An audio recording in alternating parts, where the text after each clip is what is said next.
half the time he forgets he even has a phone. He's gotten better at keeping it nearby since I moved to Skymar.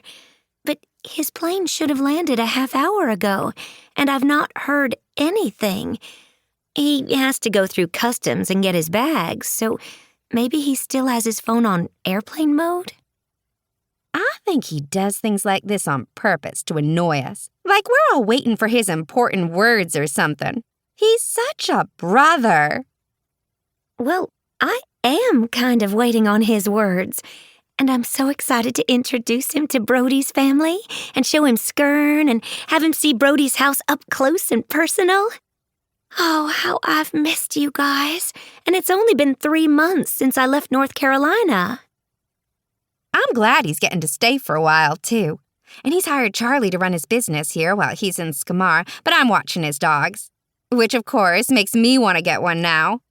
I've always loved Charlie. She's one of our few cousins who can actually carry on a conversation about important things, like musicals and food.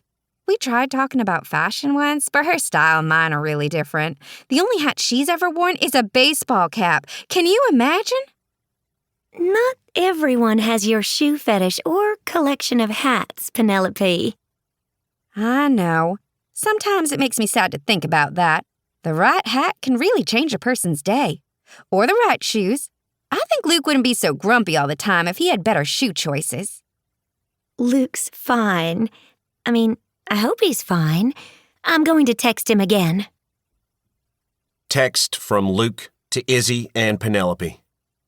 I'm here, and I'm not responding to any of your messages until I've had coffee. Thank me later. There were precious few things in life that Luke required. Coffee was one of those things. And with the headache pressing in on his skull with a vice-like grip, stopping for coffee might be the difference between life and death. For other people. He walked through the airport, squinting as he scanned the shops on each side.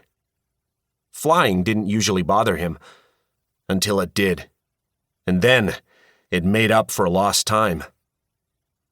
Thankfully, he'd been to Skymar once before, and since the airport wasn't large, he didn't have to think too hard about directions. Which was a mercy from God, because he was having a hard enough time trying to think at all.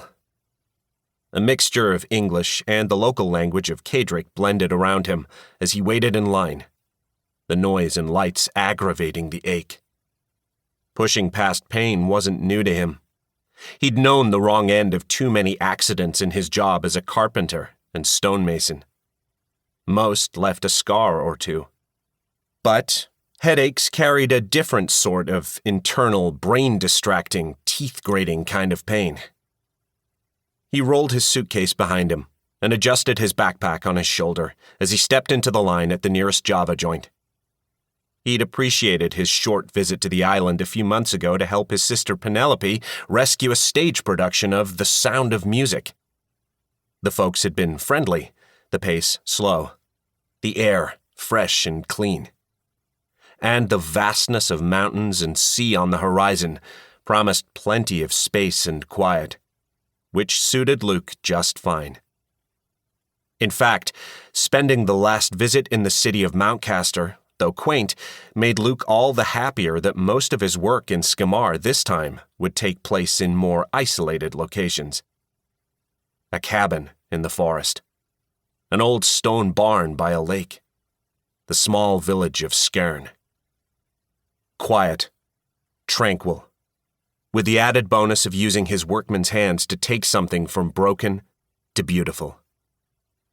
Safe and sound from following in the footsteps of his two sisters, who'd both experienced romantic adventures in this country. His headache sharpened at the very idea of romance. Nope. The company of his dogs proved a lot less painful than his romantic past. The scent of oranges mixed with some floral smell hit him in the gut and tightened his head all over again. With the added smell of coffee, he felt a fresh bout of nausea lodge in his throat. Usually, he liked the smell of oranges, but not today. He swallowed and shifted a step back. Ahead of him in line stood a woman who...